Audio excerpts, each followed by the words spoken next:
umbrella leather တုံဖို့ umbrella leather ကိုကြိုက်တယ်ကြိုက်တာအောင်မှာကျွန်တော် puffin နဲ့ EDP နဲ့ဟိုနှစ်မျိုးရှိတာဟာတုံဖို့ umbrella leather ငါဘယ်ရလေးဝယ်ရမလဲဆိုပြီးတော့ဆုံးဖြတ်ခတ်တာမျိုးပေါ့နော်ဟိုစဉ်းစားနေတာမျိုးပေါ့အဲ့လိုမျိုးရှိတဲ့ညီကိုတွေအတွက်ဒါကျွန်တော်ကဟိုပြောရရင်အကြံလေးပေးတာဆိုတော့လက်ရှိကျွန်တော်သုံးနေတဲ့ဘူးလေးနှစ်ဘူးပေါ့ပြင်မာတော့ဗာနဲ့မှမရဒါလေးကကျွန်တော်ဒီမှာဒီခွက်ကဒီကောင်ဆိုရင်ကျွန်တော်ဒီကောင်ကဒီခွက်ကလေးကကျွန်တော်ဒီမှာပီလို့မှတ်ထားတယ် perform အတွက်ဒီ perform ကိုကျွန်တော်လွန်ခဲ့တဲ့10မိနစ်15မိနစ်လောက်က15မိနစ်ဝင်ကျင်လောက်ပါကျွန်တော်ဒီကောင်လေးကိုဖြန့်ထားတယ်ဒီထဲကိုထည့်ထားတယ်ဆိုတော့ဒီကောင်ကကြတော့ကျွန်တော်ဒီမှာ EDP လို့ရေးထားတယ် EDP လို့ရေးထားတယ်အဲ့ဒါဒီအမဲလုံးဒီမဲလုံးပါဆိုတော့အဲ့နှလုံးထဲဟိုမှာကျွန်တော်ညီကိုတွေရေမွေးကြိုက်တဲ့ညီကိုတွေပေါ့နော်ဝဲချင်းနေတယ်ဗျာကျွန်တော်ဘာရွေးရမှမသိဘူးဆိုကျွန်တော်လိုရင်းတူရှင်းမယ်ဒီကောင်လေးကကျွန်တော်ခုနဖြန်းလိုက်တယ်ဖြန်းပြီးတော့9မိနစ်အတွင်း तू ကဘာနဲ့မှမရဒီ perform ကလေခင်ဗျအင်ကြီးပေါ်မှာလည်းအတူတူပဲဖြန်းပြီးချင်းခင်ဗျ9မိနစ်လောက်အတွင်းကတော့ဘာနဲ့မှလည်းမထွက်ဘူး तू ဓာတ်စီနံလို့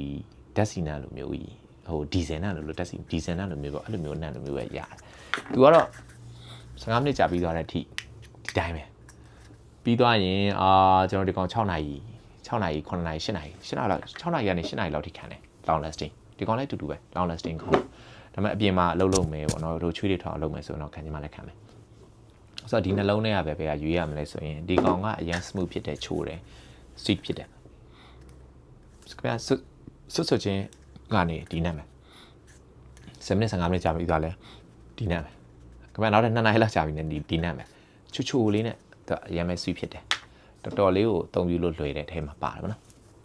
သူကကြတော့ခင်ဗျဖြစ်နိုင်အိမ်ကနေမထွက်ခင်ကတည်းကဆွတ်တော့အပြင်ရောက်တော့မှမွေလာမယ်အနက်မျိုးဆိုတော့ဒီနှစ်ခုထဲမှာဆိုသူကနည်းနည်းပြောရပြန်ညင်ညင်ညောင်ညောင်လေးနဲ့သူကအေးညင်ညင်ညောင်ညောင်လေးနဲ့ချိုလေးသွားတဲ့ဟာမျိုးသူကကြတော့မွေတယ် rough ဖြစ်တယ်သူကအဲ့တော့ခက်ချမ်းရှာရှာနဲ့သွားမယ်ဟာမျိုး35နှစ်ကနေ45နှစ်အတွင်း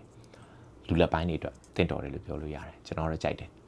ဆိုတော့လောလောဆယ်လက်ရှိကျွန်တော်သုံးနေတဲ့ဟိုတုံဖို့ umbrella ပေါ့နော် perform နဲ့ EDP နဲ့ပေါ့ခင်ဗျားတို့ဝယ်မယ်ဆိုရင်ချိုလေးနဲ့ဟိုလောကူလေးပဲဆွတ်ချင်တယ်ဆိုသူ့ကိုဝယ်ဒါမှမဟုတ်ကျွန်တော်ကနည်းနည်းလေးတော့ကွဲထွက်ချင်တယ်ဗျာနည်းနည်း rough ဖြစ်တဲ့နာမည်ပေါ့ခက်ချမ်းရှာအဲ့နာမျိုးသုံးချင်တယ်ဆိုရင်တော့ perform ကိုဝယ်ဟိုပြောရရေမွေးရဲ့အနက်ပုံစံလေးတွေကတော်တော်လေးစင်တူတယ်ဒါပေမဲ့သူကချိုလေးနဲ့သွားပြီးတော့သူကနည်းနည်းခက်ချမ်းလေးနဲ့သွားတယ်ကျွန်တော်ရေမွေးဆိုရင်ကျွန်တော်ခေါင်းကိုက်တာအောင်ကြိုက်ဒါပေမဲ့ဒီကောင်လေးကကျွန်တော်အတွက်တော့ခင်ဗျားအတွက်တော့မသိဘူးတယောက်နဲ့တယောက်နှာခေါင်းမတူကျွန်တော်တော့ဒီနှလုံးလုံးကဟိုခေါင်းမကိုက်စီကောင်းတယ်ဒါကျွန်တော်လူရင်းတူရှင်းလေးနဲ့ဒီနှလုံးဝယ်ဖို့စဉ်းစားနေတဲ့ကျွန်တော်ညီကိုတွေအတွက်ကျွန်တော်ဒါအကြံပေးအောင်တက်ပါ